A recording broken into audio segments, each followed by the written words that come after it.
She followed me to Cathedral Falls. I found my apartment key on a flat rock beside the trail, 3 days into a trip where nobody was supposed to know where I was, and 2 weeks after my ex-girlfriend supposedly moved back to Ohio. The key sat there in the filtered sunlight, positioned perfectly in the center of the rock like someone had placed it with care.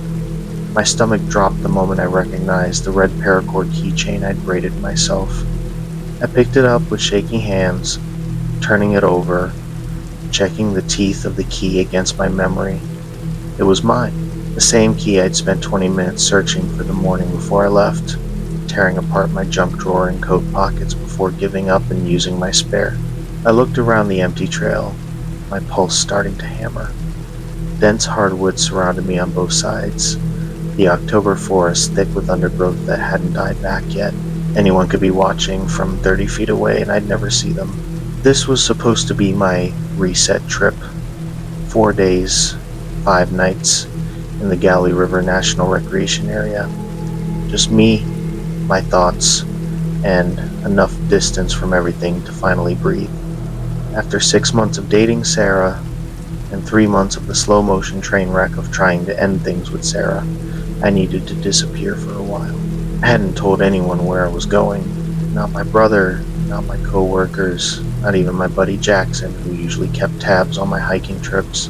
I'd learned the hard way that Sarah had a talent for extracting information from people, showing up places I'd mentioned casually in conversation, running into me at coffee shops I'd said I liked, always with some excuse about coincidence. When I finally ended things 2 weeks ago, she'd cried, then gotten angry, then cycled back to crying, while insisting we were meant to be together. She texted me 47 times that first day. I'd blocked her number. Then she'd used her sister's phone. I blocked that too. Then emails. Then a new Instagram account. Finally, her mom called me, apologetic, saying Sarah had moved back to their place in Columbus to get some space and heal. I had felt guilty but relieved. Now I was staring at my apartment key in the middle of nowhere. I shoved it in my pocket and forced myself to keep walking. Maybe I dropped it somehow. Maybe it had been in my pack this whole time and fell out. Except I knew that wasn't true. I'd triple-checked my gear before leaving. The key had been on my counter. I was sure of it. The trail continued its gentle climb toward Cathedral Falls, winding through groves of yellow birch and maple.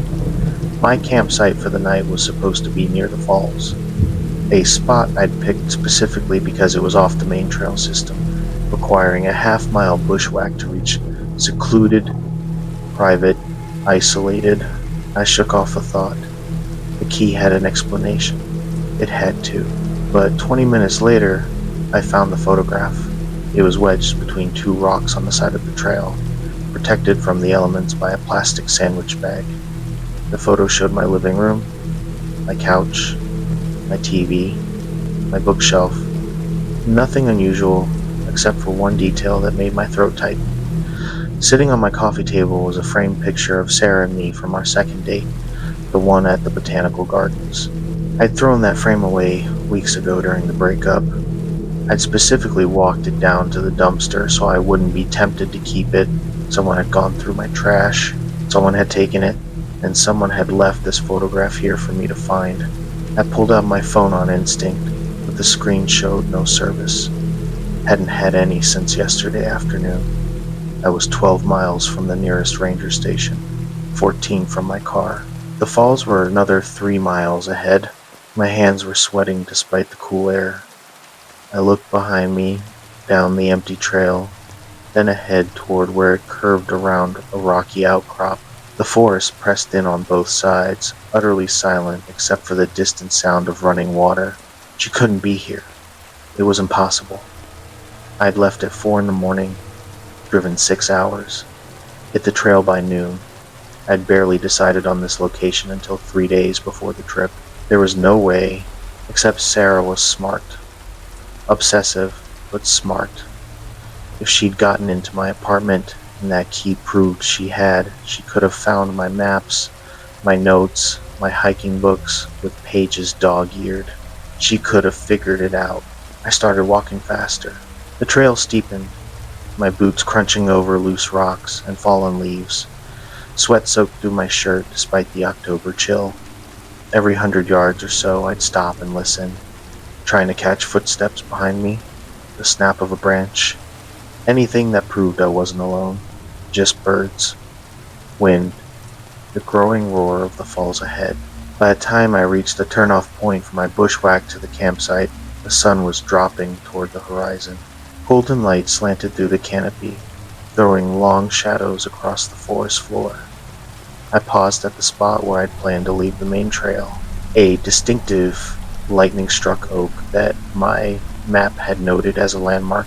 Tied to the oak's lowest branch was a cigarette, not a discarded butt, a full cigarette, unsmoked, tied with a piece of red string and a little noose.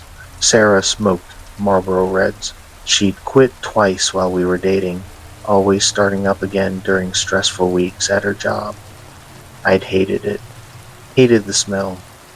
Hated finding butts scattered around her apartment. Hated the way she'd get defensive when I mentioned it. I stared at that dangling cigarette and felt something cold settle in my chest. She was here. She was absolutely here, and she wanted me to know it. I grabbed the cigarette, my hands shaking with anger now instead of just fear. This was insane. This was illegal. Breaking and entering. Stalking. Harassment. I could call the cops the second I had service. I should turn around right now, hike back to my car, drive straight to the nearest police station. But my car was 14 miles away, most of it in failing light. And if Sarah was out here, if she'd somehow followed me, or tracked me, or anticipated where I'd go, she could be anywhere between here and the parking lot. The ranger station was closer, only 12 miles if I pushed hard. I could make it by midnight if I hiked fast, or I could stick to my original plan, bushwhack to the secluded campsite, set up defensively, wait for dawn, then hike out at first light. 6 hours of darkness versus 3 or 4 hours of hiking an exposed trail where anyone could be waiting around any bend. I chose the campsite. The bushwhack took 40 minutes of fighting through underbrush and ducking under branches. No trail, just a compass bearing and the sound of the falls growing louder. By the time I pushed through the final wall of rhododendron, twilight had settled over everything. The campsite was perfect. A small clearing on a shelf of rock overlooking Cathedral Falls, the water dropping 80 feet into a churning pool below. Flat ground for my tent, a natural windbreak, clear sightlines in 3 directions. The only approach was the way I'd come. I dropped my pack and immediately started scanning the area. No footprints in the soft dirt. No disturbed vegetation. No signs anyone had been here. I set up my tent fast, hands working on autopilot while my eyes kept darting to the darkening tree line. Got my sleeping pad and bag inside. My food bag hung from a tree branch 20 yards away. My stove and cook kit laid out. Normal camp routine, except nothing felt normal. The temperature was dropping. I could see my breath. I had built a small fire more for light than warmth, positioning myself so I could watch both the fire and the forest behind me. The falls roared in the background, loud enough to mask footsteps, loud enough to make me paranoid about every sound. I forced myself to eat dehydrated beef stroganoff that tasted like cardboard, drank water from my filter bottle, tried to think through my options logically. If Sarah was out here, she wasn't an experienced hiker.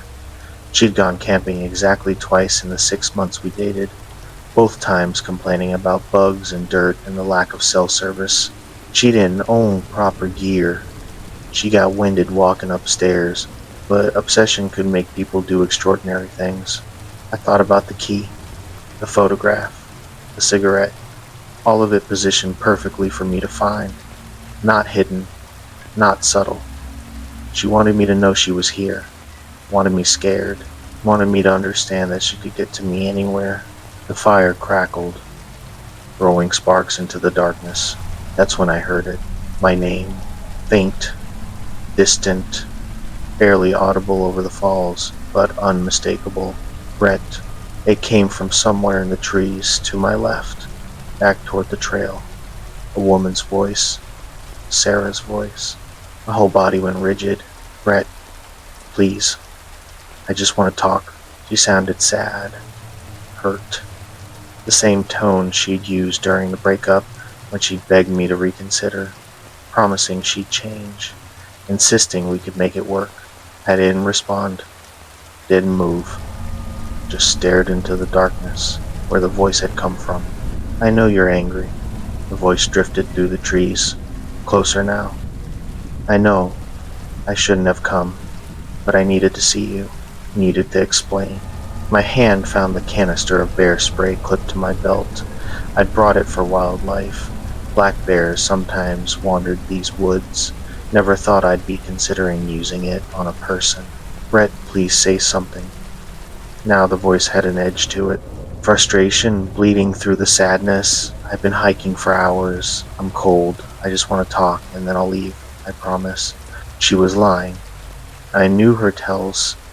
The way her voice went up slightly at the end when she wasn't being truthful. She had no intention of leaving.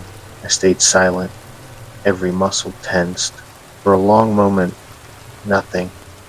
Just the falls, the fire, the darkness pressing in. Then, fine, be like that. But I'm not going anywhere, Brett. I love you. I know you love me too. You'll see. We're supposed to be here together. And it's meant to be. The voice faded, moving away through the trees. I sat frozen for what felt like an hour, but was probably only 10 minutes. The fire burned lower. The cold seeped through my jacket. Every shadow looked like movement. Finally, I made myself stand, my legs stiff and shaking. I kicked dirt over the fire until it was smothered, plunging the campsite into darkness broken only by the stars overhead and the faint glow of my headlamp. I grabbed my bear spray, my knife, and crawled into my tent. Sleep was impossible. I lay in my sleeping bag, fully dressed, boots still on, bear spray in one hand and knife in the other. Every sound made me flinch. The rustle of leaves, a branch creaking, something small scurrying through the underbrush. Around midnight, I heard footsteps, slow, careful, circling the campsite just beyond the tree line. I stopped breathing, straining to listen over the pounding of my heart. The footsteps stopped somewhere near where I'd hung my food bag. A pause, then the sound of fabric rustling, a zipper opening. She was going through my gear.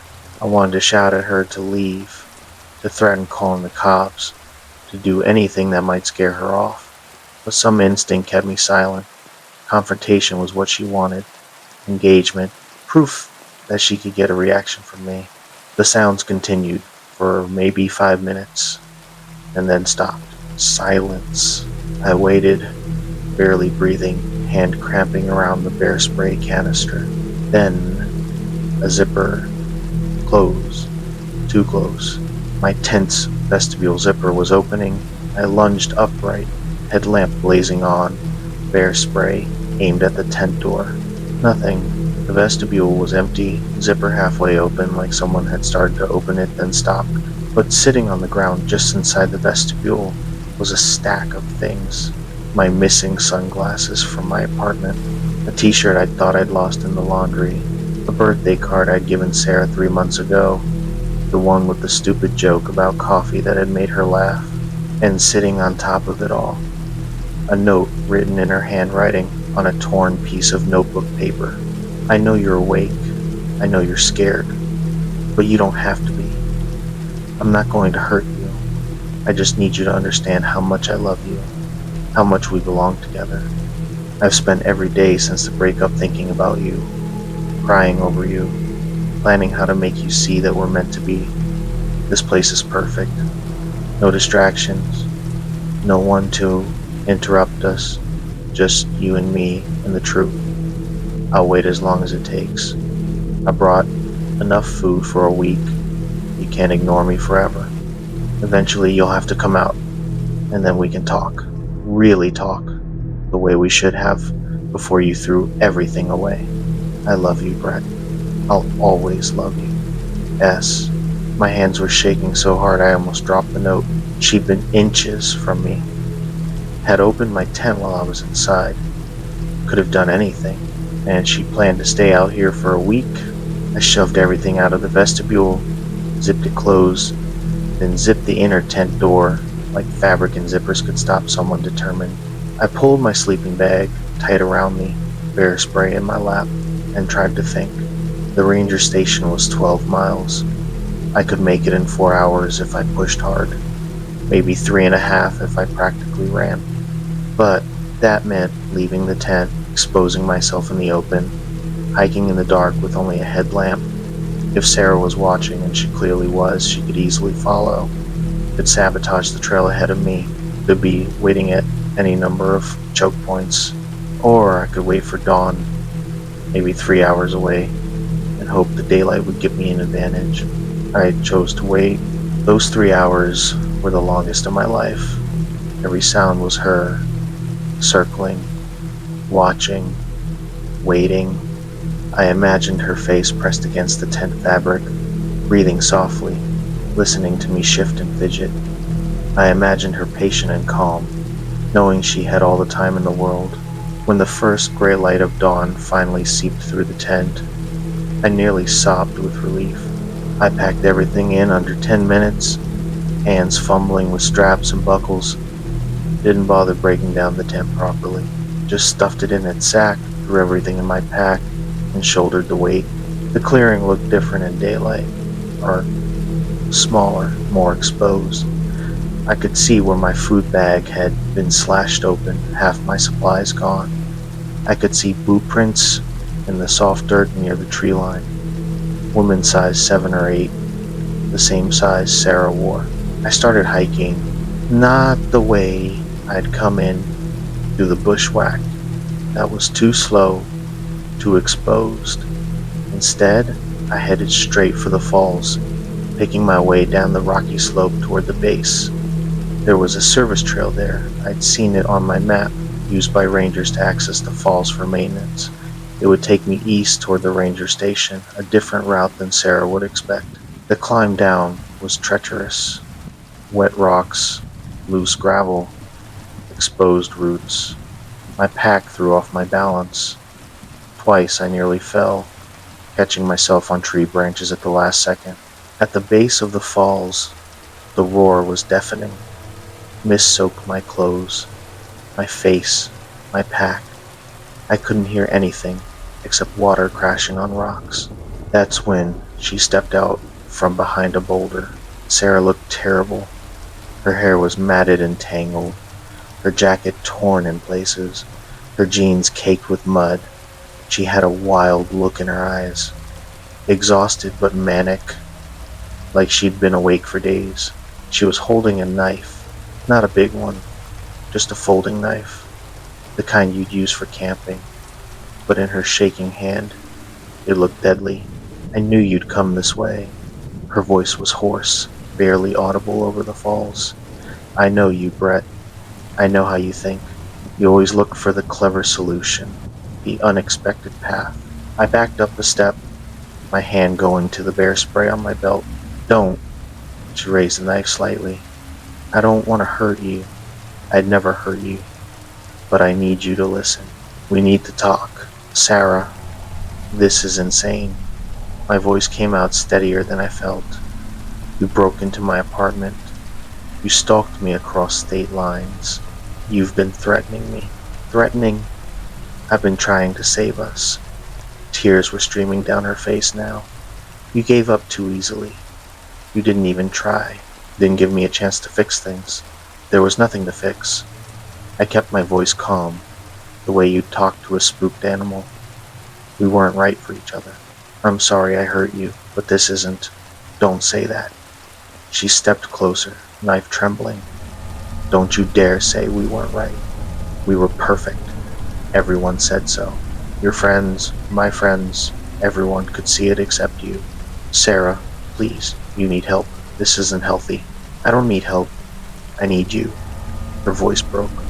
Why can't you see that? Why can't you understand?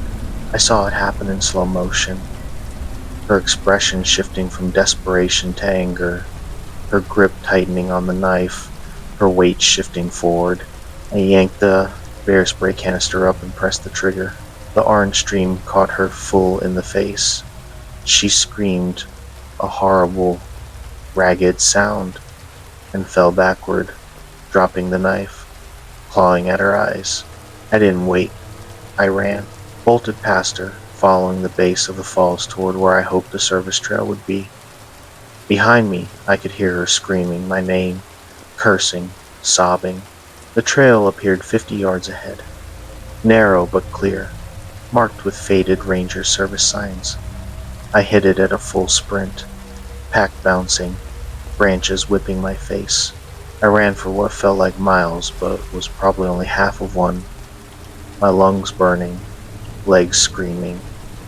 Finally, I slowed to a fast walk, gasping, listening behind me for pursuit. Nothing. Just the distant roar of the falls fading behind me. The service trail was well maintained, easy to follow. It switched back down the mountain toward the river valley where the ranger station sat. Every 100 yards I'd stop and listen, checking for footsteps, for Sarah's voice, for any sign she was following. The forest was silent except for birds and wind.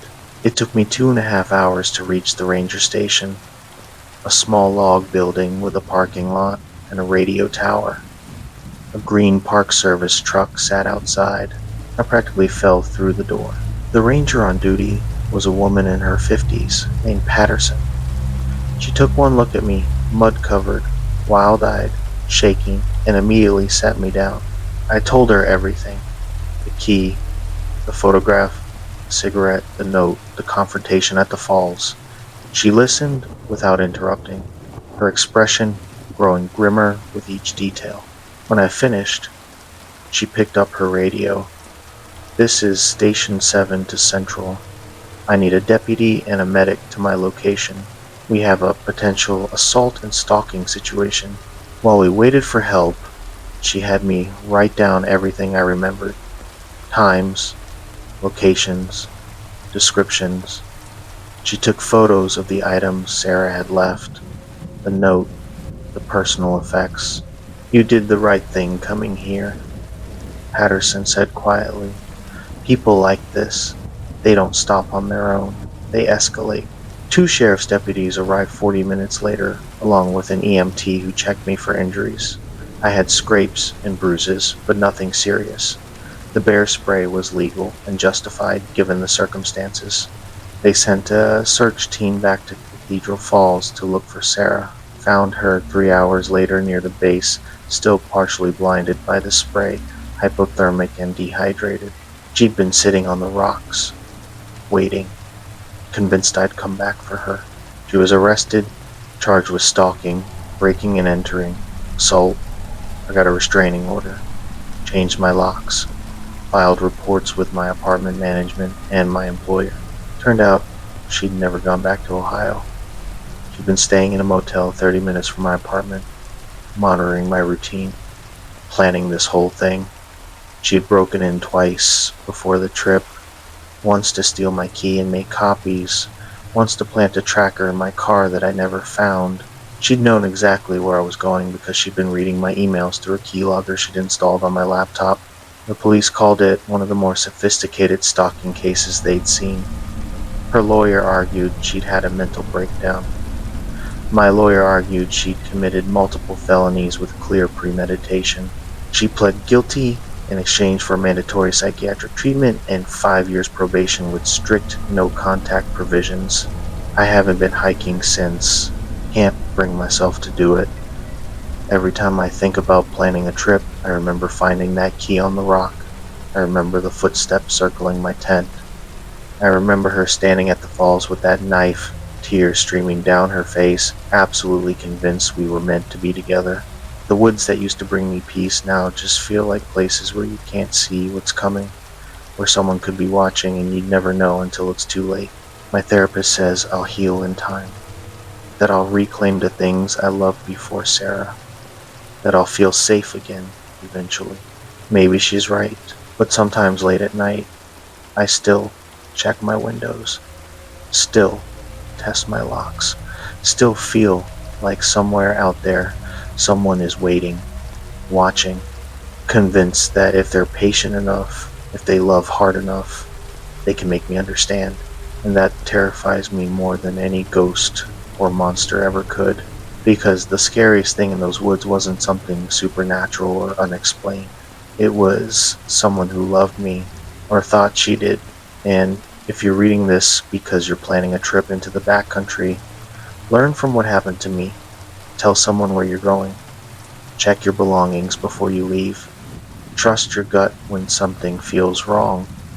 And if someone in your life starts showing signs of obsession, fixation, an inability to accept boundaries, don't wait until they follow you into the wilderness to take it seriously.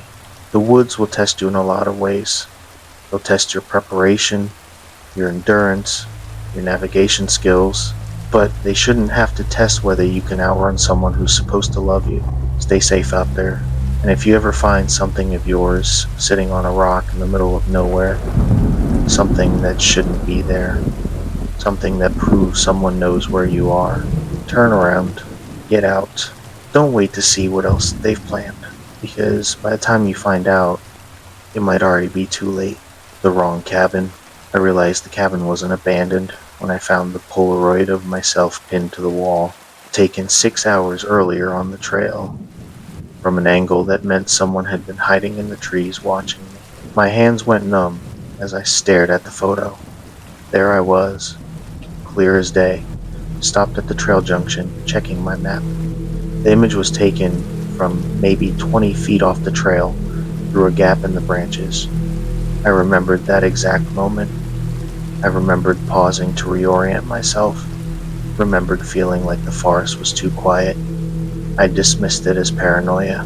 I should have listened to my gut.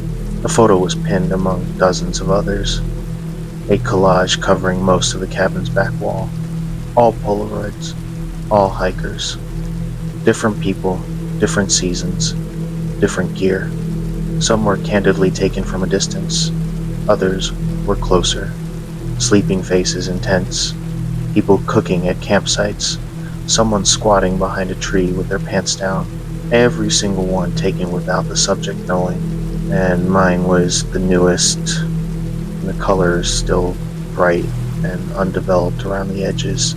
I backed away from the wall, my breath coming faster. The cabin suddenly felt smaller, the walls pressing in. I'd been inside for maybe 20 minutes, warming up by the wood stove, grateful to have found shelter before the snowstorm got worse. The door had been unlocked. The interior had looked unused. Dusty surfaces, cobwebs in the corners. That particular stillness of a place nobody had visited in months. Except now, I was seeing the details I'd missed in my relief to get out of the cold. The wood stove was warm, not hot, but warm enough that someone had used it within the last few hours. There was a coffee mug on the counter, still slightly damp inside. A coat hung on a peg by the door, not musty or moth-eaten, but clean, the fabric modern. A pair of boots sat beneath it, caked with fresh mud. Someone lived here, and they knew I was inside. My phone was useless, no service. This deep in the George Washington National Forest, hadn't had any since yesterday afternoon. I was 12 miles from my car, 14 from the nearest ranger station. The snow had been falling for 2 hours now, already 6 inches deep and showing no signs of stopping. By the time I'd stumbled onto this cabin, my fingers had been going numb and my legs were shaking with exhaustion. I thought I was lucky. Now I realized I'd walked into something much worse than a snowstorm. I moved to the window, careful not to make noise, and peered through the gap in the curtains. Nothing but white, snow falling thick and heavy. Visibility maybe 30 feet. The forest was a gray blur beyond that. If someone was out there watching the cabin, I'd never see them. My pack was by the door, where I dropped it. My gear was scattered, sleeping bag unrolled by the stove to dry, wet socks draped over a chair, my boots sitting in the growing puddle of snow melt they'd created. I'd made myself at home like an idiot, never considering that this might not be an emergency shelter. I started gathering my things as quietly as possible, hands shaking, got my socks back on even though they were still damp, shoved my sleeping bag into its compression sack without bothering to fold it properly. My jacket was soaked, but I pulled it on anyway, feeling the cold, wet fabric against my shirt. That's when I heard the footsteps on the porch. I froze, one boot half on, staring at the door. The footsteps were slow, deliberate, the crunch of snow under heavy boots. They moved from one end of the porch to the other, then back again, like someone pacing or deciding what to do. Then they stopped directly in front of the door. I didn't breathe, didn't move, just watched that door handle, waiting for it to turn. Instead, a voice drifted through the wood, male, conversational, almost friendly. "I know you're in there, friend." My heart was slamming so hard I was sure he could hear it. "Saw your tracks leading right up to my door. No tracks leading away, though, which means you're still inside, warming up. I bet. Can't blame me for that." The weather turned nasty real quick today. He sounded reasonable, normal, like we were neighbors chatting over a fence. Door was unlocked. Easy mistake to make, thinking this was one of those public shelters. Happens more than you'd think. Folks wandering in here looking for a place to wait out the storm. I backed away from the door slowly, each step careful and measured. The cabin was small, maybe 20 feet by 20 feet. One main room with a stove, a counter, a table and chairs. A sleeping loft accessible by a ladder, a back door that probably led to an outhouse or shed. "Thing is," the voice continued, still pleasant, "this is my place. Built it myself 15 years ago. Which means you're trespassing. Which means we got ourselves a situation that needs resolving."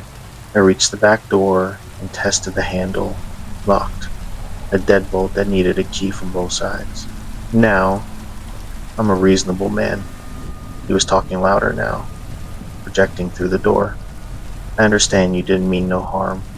Probably just cold and scared and looking for shelter. But you gotta understand my position too. Can't have people just walking into my home uninvited. Sets a bad precedent." I looked up at the loft. A small window up there, the glass dark with condensation, maybe big enough to squeeze through. "So here's what's gonna happen." The friendly tone was starting to fray at the edges. "You're gonna open this door, nice and calm, and we're gonna have ourselves a conversation about boundaries and respect, and then we'll figure out what comes next. Does sound fair?" I didn't answer. Started climbing the ladder as quietly as possible, each rung creaking slightly under my weight. "I can wait all night, friend." The voice had gone cold now. "Storm's not letting up anytime soon. You're not going anywhere, and I got all the time in the world." I reached the loft and crawled across the rough wooden floor to the window. It was a sliding type, old and warped. I pushed on the frame and it barely budged, swollen shut from moisture. Below me, the front door handle rattled. Last chance to do this the easy way. He wasn't trying to sound friendly anymore. "Open the door," or I opened it myself. "Your choice." I shoved harder on the window. It scraped open 6 inches with a squeal that echoed through the cabin.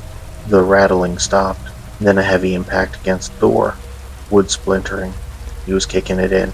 I forced the window wider, ignoring the pain, as splinters drove into my palms. 12 inches. 18. Just barely enough. Another impact. The door frame cracking. I shoved my pack through first, heard it thump into the snow below. Then I was squeezing through head first, my jacket catching on the frame, my hips barely fitting. For one horrible second I was stuck, half in and half out. imagining hands grabbing my legs. Then I was falling, hitting the snow hard enough to knock the wind out of me.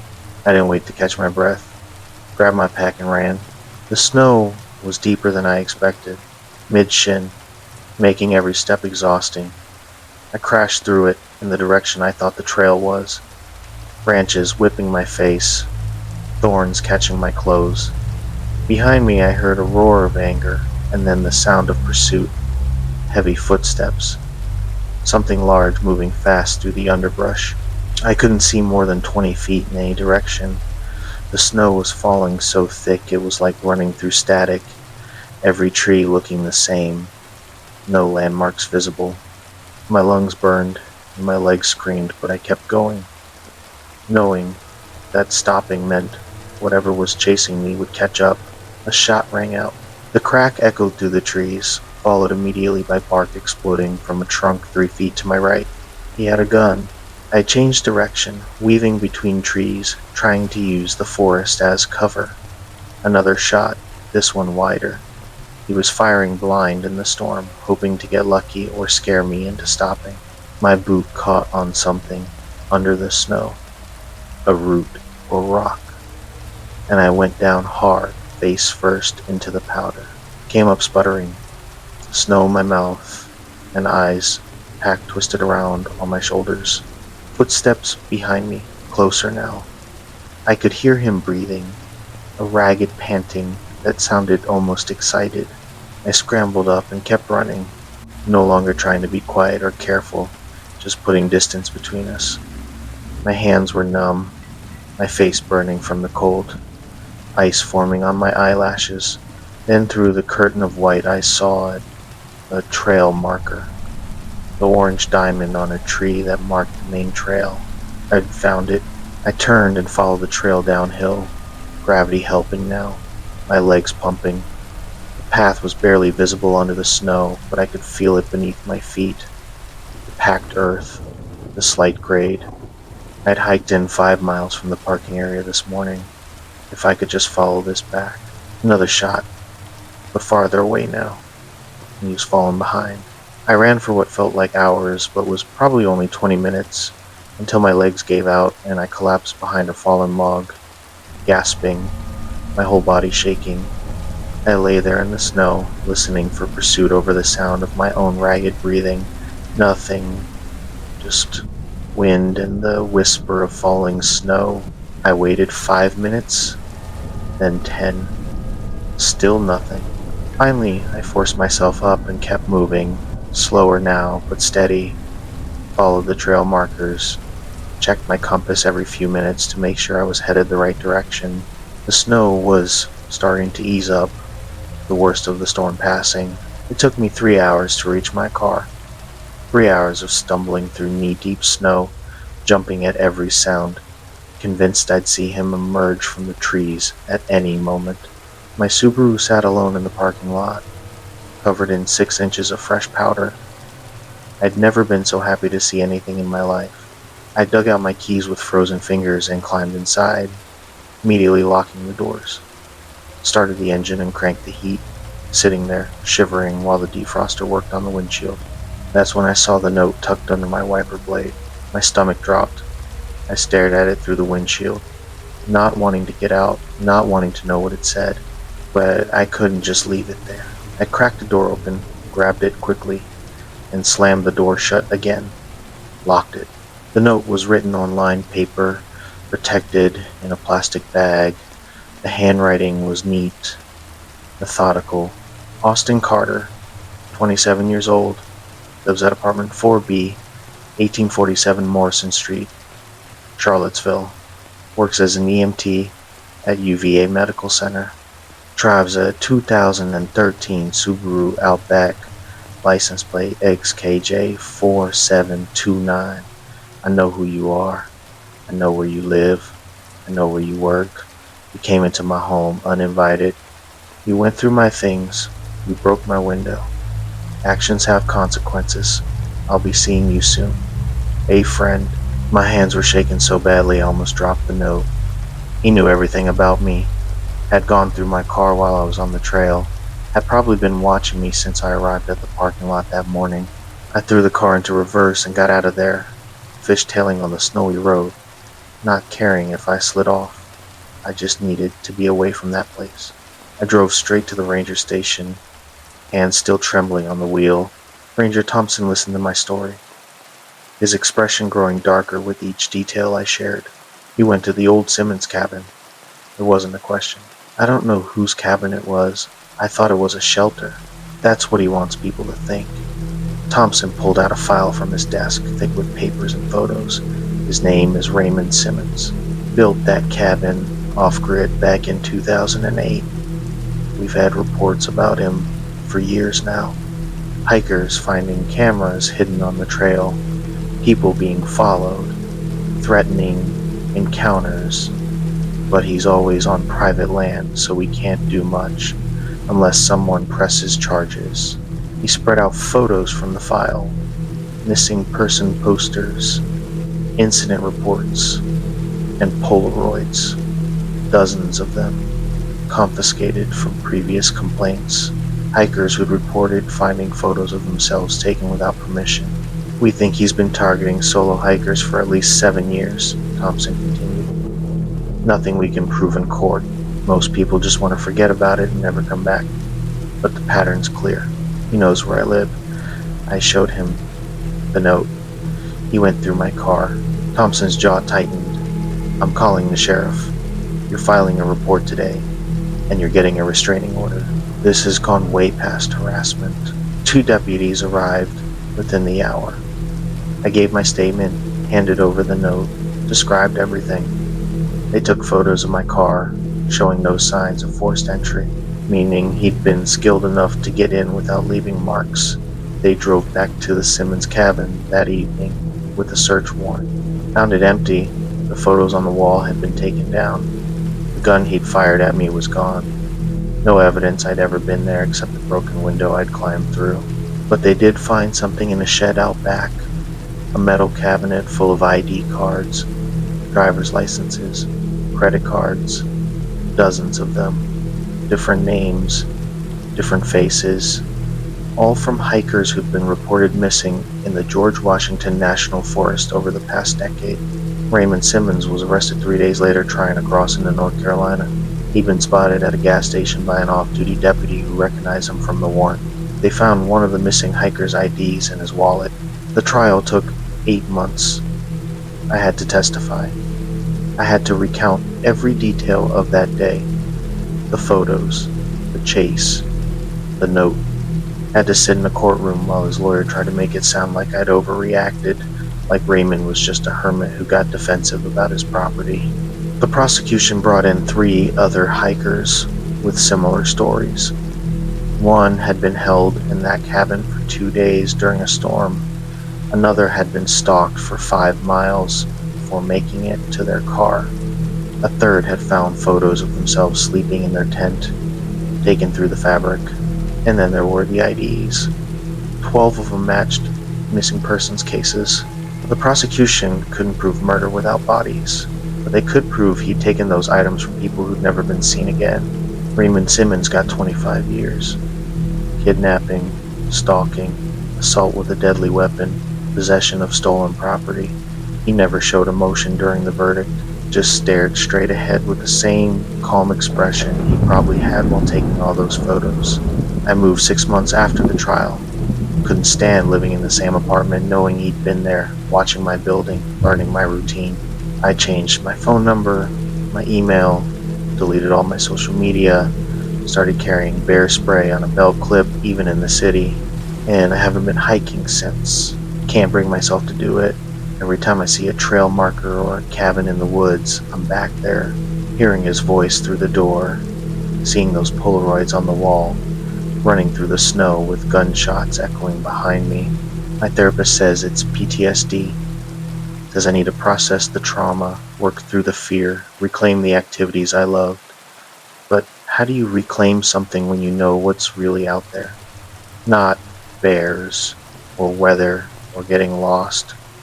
But people like Raymond Simmons who've been living in those woods for years, learning the trails, watching for opportunities, The thing that haunts me most isn't the chase or the shots fired or even the note on my car. It's the Polaroids.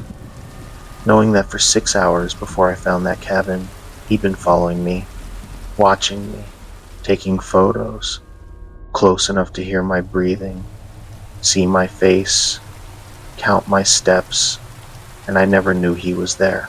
The forest had been full of signs, the unnatural quiet, the feeling of being watched, the prickling at the back of my neck. My gut had known something was wrong, but I'd talked myself out of it, convinced myself I was being paranoid. Now I know better. Now I know that feeling you get sometimes in the woods, that sense of unseen eyes, that instinct that tells you you're not alone. You should listen to it. Because sometimes it's not paranoia. Sometimes there really is someone in the trees watching you, learning you, waiting for the moment you're vulnerable enough to approach. The deputies found 12 IDs in Raymond's shed, 12 people who made the same mistake I almost made, who thought they'd found safety in that cabin, who trusted the unlocked door and the warm stove. I was lucky. I found the photos before he came back. I got out through that window. I ran fast enough through the snow. Those other 12 hikers weren't so lucky. If you're planning a trip into the backcountry, please learn from what happened to me and what happened to them. Check your maps before you go. Know which cabins are actually public shelters and which are private property. Trust your instincts when something feels off. If you feel watched, you probably are. And if you ever find yourself in a place that seems like salvation but your gut is screaming danger, get out. Right then. Don't wait to confirm your suspicions. Because the scariest thing in those woods isn't something that will kill you because it's hungry or territorial or defending itself. It's something that will kill you because it enjoys it. Because it's been practicing. Because you're alone and far from help, and it knows every inch of those woods better than you ever will. Raymond Simmons had been doing it for at least a decade before I stumbled into this trap. The prosecution thinks there might be more victims, more IDs hidden somewhere, more graves scattered through those mountains I will never find. I think about those missing hikers sometimes. Wonder if they felt lucky when they found that cabin. Wonder if they saw the photos before it was too late. Wonder how long they survived before realizing that the storm outside was the least dangerous thing they'd faced that night. I got out. I was lucky. But luck runs out eventually for everyone who keeps going back. So I don't go back anymore. I stick to the city where the threats are visible and the shelters have locks and you can see someone coming from a block away. The woods are beautiful, peaceful, full of wonder and solitude and natural majesty.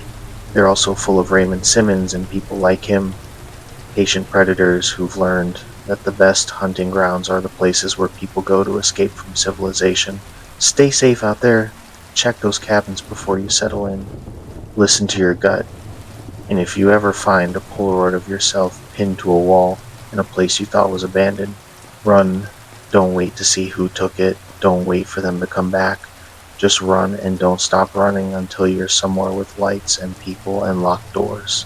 Because I did, and I'm still here to tell you about it. Not everyone who walks into Raymond Simmons' cabin can say the same. The mimic trail. I heard myself calling for help from across the frozen lake.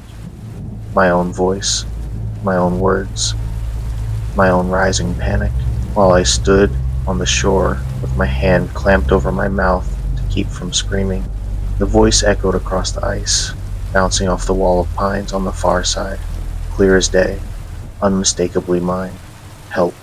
Someone please. I think my leg is broken. I can't move. I stood frozen on the near shore, my breath forming clouds in the November air, my camera hanging useless around my neck. Every word, every inflection, every pause for breath was exactly how I would say it. Not close, not similar, exact. And I could see the figure out there on the ice, maybe 200 yards away, half hidden in the morning mist that clung to the frozen surface, wearing what looked like my red jacket. My black beanie, moving in a way that made my skin crawl, because it was how I moved. That slight favor of my left leg from an old hiking injury, The way I hunched my shoulders against the cold. Please, anyone, I need help. I wanted to call out, wanted to yell that I was right here, that whoever, whatever that was, needed to stop. But some instinct kept my hand pressed tight over my mouth, keeping me silent, because I knew with absolute certainty that if I made a sound, it would hear me, learn me, get even better at being me.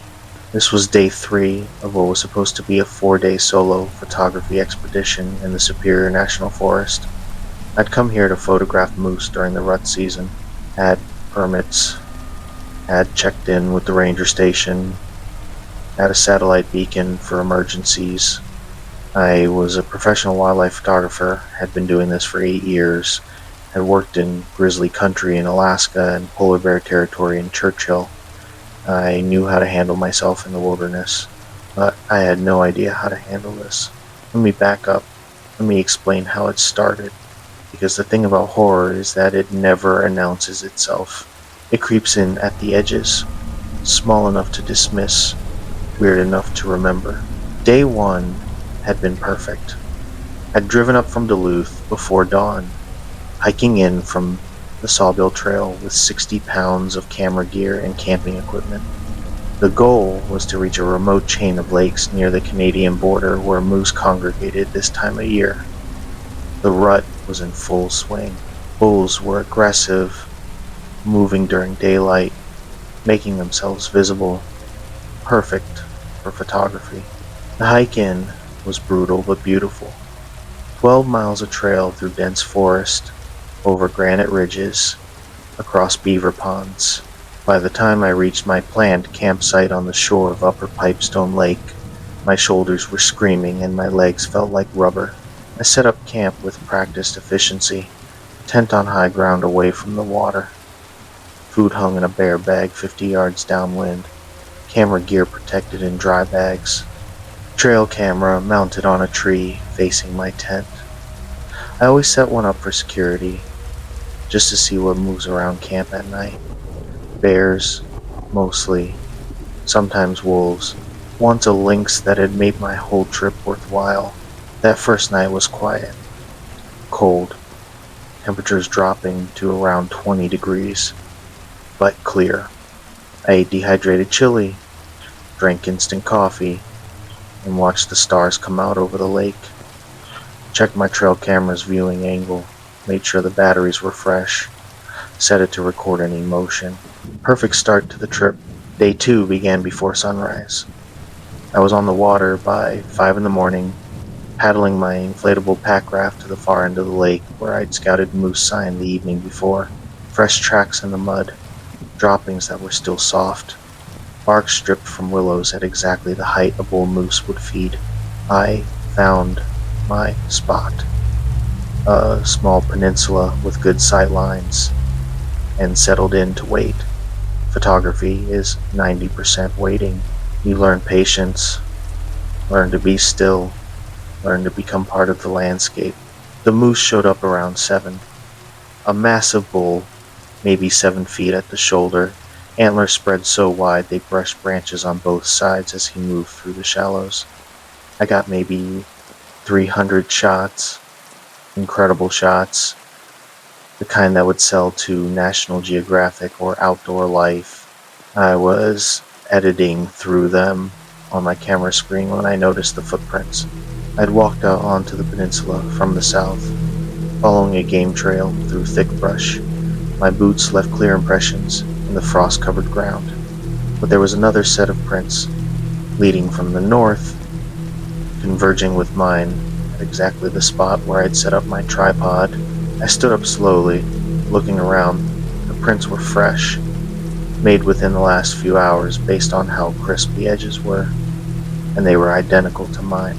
Same tread pattern, same size, same wear marks on the heel where my right boot had a manufacturing defect. I was wearing the only pair of those boots that existed with that exact defect. I followed the tracks north. They led through the brush, winding around trees, stepping over logs, and then they just stopped.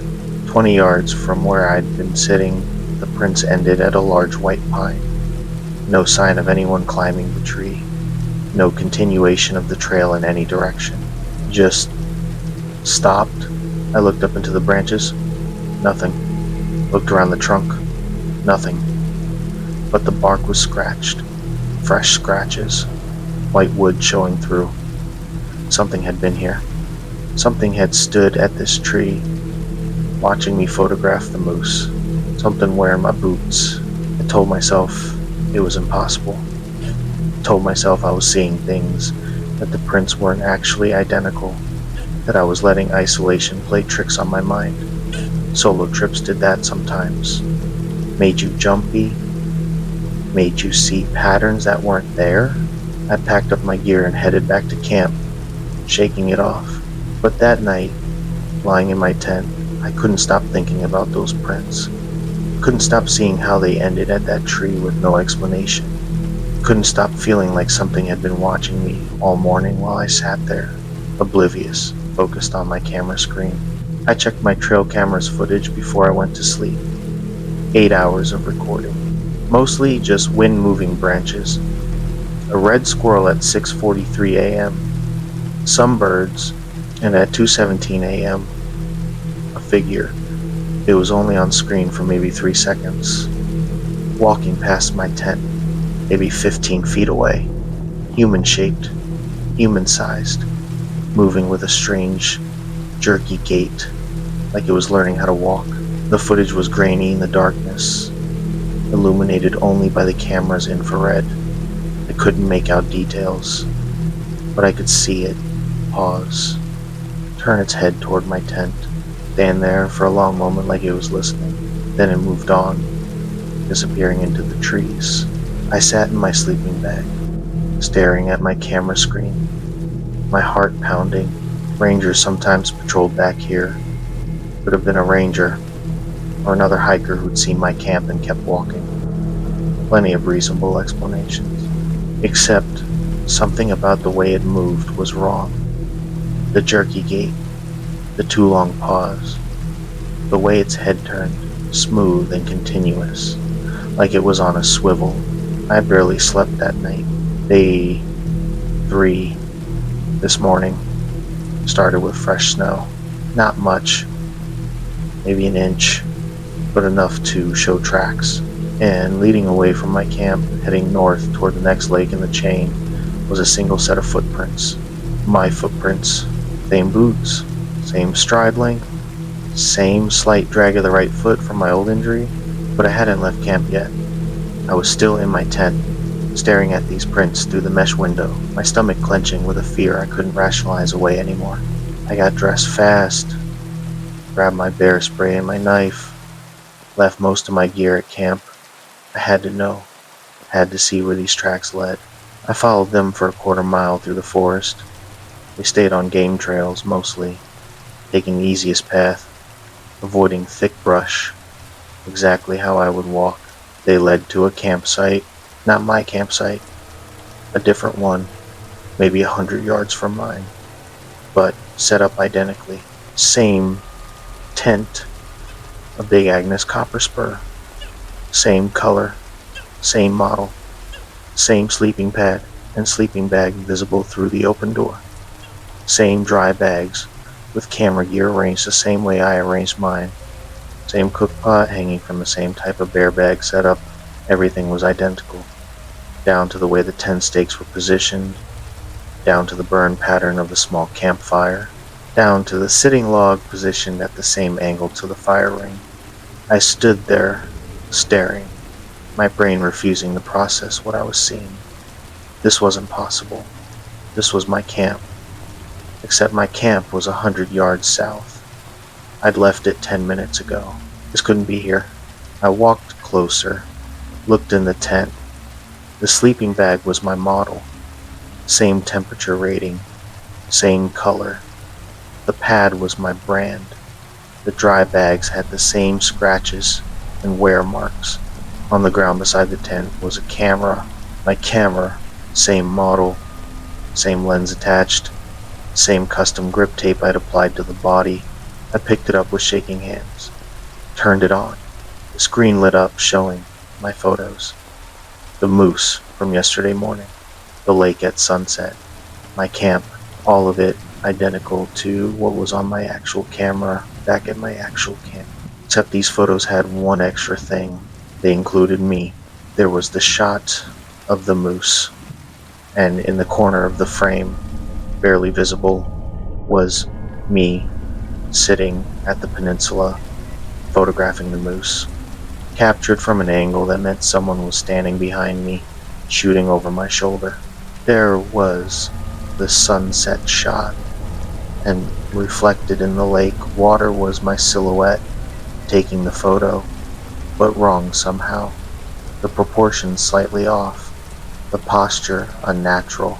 There was my camp, and sitting by the fire was me, except I'd been alone all night. No one had taken this photo. No one could have, unless something had been watching me, learning me, copying me. I dropped the camera like it had burned me, backed away from the tent. That's when I heard the voice calling from the lake. My voice. That brings us to now, to me standing on the shore, hand over my mouth, watching my doppelganger out on the ice, calling for help. The voice had stopped. The figure was standing now, motionless, facing my direction. Too far away to see details, but close enough to see it was mimicking my posture. The way I stand with my weight on my left leg, the way I tilt my head when I'm listening, and it started walking toward me. Not fast, not running, just walking steadily across the ice, its boots crunching in the thin layer of snow. I backed away from the shore. Every instinct screamed at me to run, but I forced myself to move slowly, carefully, not turning my back on it. It kept coming, getting closer. 150 yards, 100. I could see more details now. The figure was wearing my jacket, but the way it fit was wrong. Too long in the arms, too tight across the shoulders. Like something had put on human clothes without understanding how they should fit 75 yards. The face was... I couldn't see the face. It was in shadow somehow, even though the sun was fully up now. Or maybe my eyes just refused to process what they were seeing. 50 yards. I heard it call out again. My voice, but different this time. Stilted, like someone reading phonetically from a script. Jordan Hayes, 32 years old, wildlife photographer from Duluth, Minnesota. I am you. You are me. We are the same. 40 yards. My legs finally unlocked, and I ran, crashed through the forest, branches whipping my face, roots trying to trip me. Behind me I could hear it following. Not running, still just walking steadily, but somehow keeping pace. Like distance didn't matter to it, like it would always be exactly as far behind me as it chose to be. I ran for what felt like hours, but was probably only 10 minutes. Burst back into my camp, gasping, my lungs burning from the cold air. My tent was collapsed, shredded, like something with claws had torn through it. My gear was scattered everywhere, camera bodies smashed, lenses broken, food bag ripped open, contents strewn across the ground, and written in the dirt beside the fire ring, in letters 3 feet tall, which one is real? I heard movement behind me. Spun around.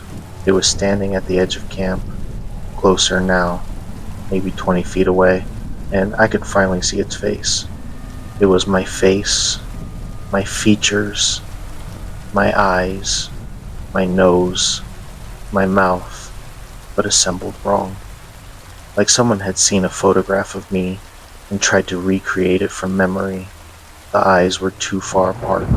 The mouth was too wide. The proportions were almost right, but subtly wrong in a way that made my stomach heave. It smiled, my smile, but too many teeth. Which one is real? It said in my voice, "Are you Jordan? Or am I? I'm real. I'm me." My voice came out as a whisper. "Are you?" It tilted its head at an angle that made my neck hurt to look at. "How do you know? Maybe you're the copy. Maybe I'm the original. Maybe I've always been here." and you just arrived. That's not, that's impossible. Is it? It took a step closer. Tell me something only you would know. Prove you're real. My mind went blank. Every memory felt suddenly suspect. Every detail of my life felt like something I'd been told rather than experienced. How could I prove I was me? How could anyone? I, I stammered. I grew up in, I went to. You grew up in Duluth, it said. Mother's name Karen, father's name Thomas. You graduated from University of Minnesota in 2013 with a degree in wildlife biology. You became a photographer because you failed your comprehensive exams for graduate school. Stop. You had a dog named Biscuit who died when you were 12. You broke your left leg skiing at Lutsen Mountain when you were 16. You lost your virginity to Sarah Mendez at summer camp when you were 17. Stop. I know everything about you, Jordan. I've been watching you for 3 days, learning you, becoming you, and soon I'll know you so well that there won't be any difference between us. We'll both be equally real, or equally fake. Doesn't matter which. I grabbed my bear spray and emptied the entire canister at it. The orange spray filled the air between us. I should have dropped anything human or animal. Should have sent them screaming, blinded, incapacitated. It just stood there. Didn't blink. Didn't flinch. Just smiled that too wide smile while the spray passed through the air where it stood. Not around it. Through it. Like it wasn't entirely solid. Like it was something else wearing the shape of solid matter. That's when I understood. This wasn't a person.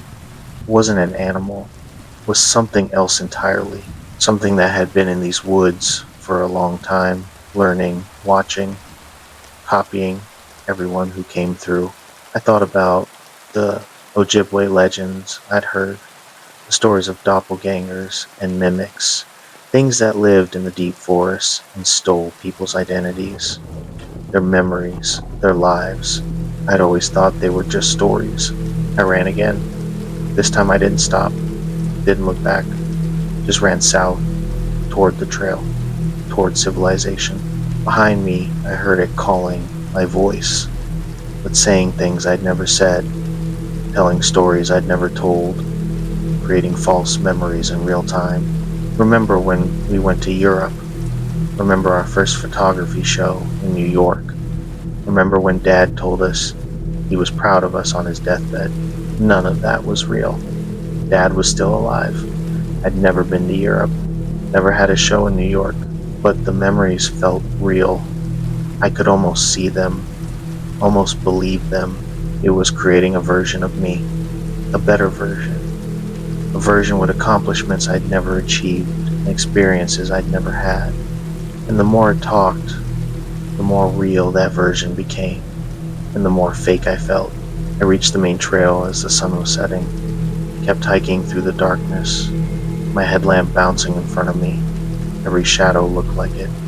Every sound was it following. Every time I stopped to catch my breath, I'd hear my voice in the distance, calling out memories that weren't mine. It took me 18 hours to hike out. 18 hours of stumbling, falling, forcing my exhausted body to keep moving. I didn't stop, didn't sleep, couldn't risk it. I reached my truck at dawn on day 4. The parking lot was empty.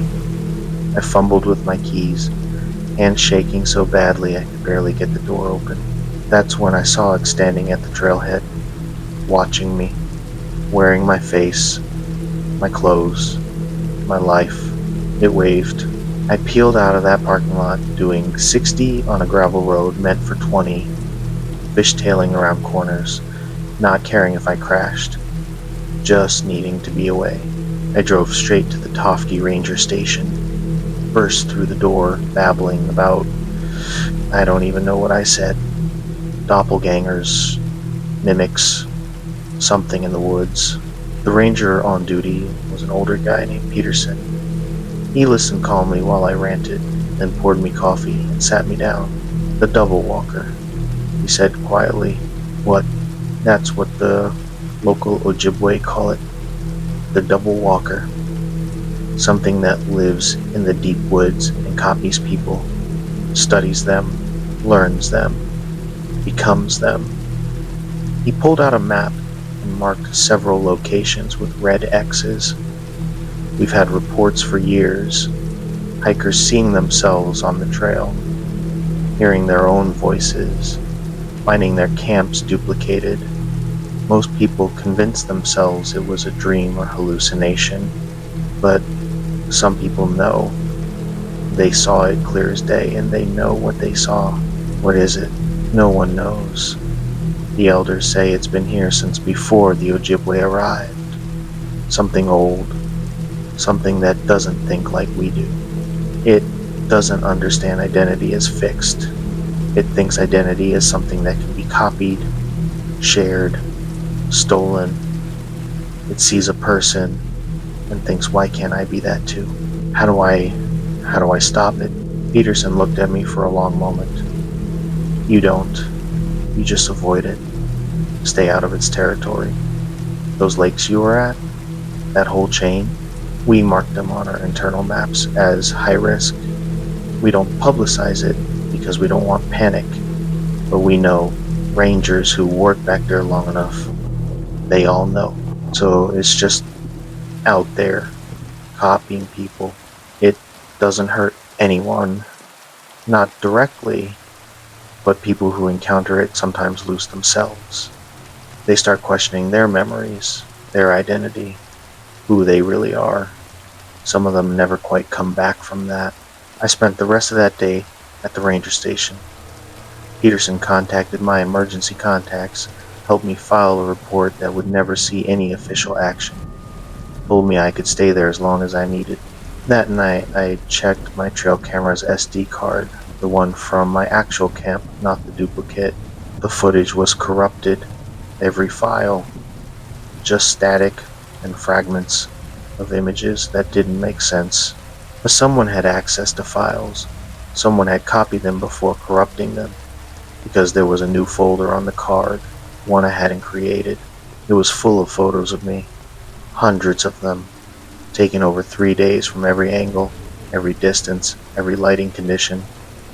A complete study, an obsessive documentation of every expression, every movement, every mannerism. The last photo in the folder was taken from inside my tent while I was sleeping. The camera positioned inches from my face, and in the corner of the frame, barely visible, was the edge of something, a hand. But wrong. Too many fingers, too many joints in each finger. Something that was learning to be human but hadn't quite figured out the details yet. I haven't been back to the Superior National Forest. Haven't taken any solo trips. Haven't even taken my cameras out of their cases. Because every time I look at my reflection now, I wonder, how do I know I'm the original? How do I know I'm not the copy? How do I know that thing didn't succeed, didn't replace me, didn't become me so completely that even I believe I'm real? The memories feel real. My life feels real. But so did those false memories it was creating. The Europe trip that never happened. The New York show that never existed. What if I'm living a false life and don't know it? What if the real Jordan Hayes is still in those woods, watching his doppelganger live his life, unable to prove which one is real? My therapist says this is trauma. Says what I experienced was real, but my perception has been distorted by the fear. Says I need to rebuild my sense of self, my sense of reality. But how do you rebuild something when you're not sure it was ever real to begin with? I got a call last week, unknown number. I almost didn't answer, but I did, and I heard my own voice on the other end. Hello, Jordan. I hung up immediately, blocked the number, but it didn't matter, because it knows where I live, knows my life, knows everything about me, and somewhere out there, it's still learning, still copying, still becoming me. Maybe it already has. Maybe I'm sitting here, typing this story, and I don't even realize I'm the copy.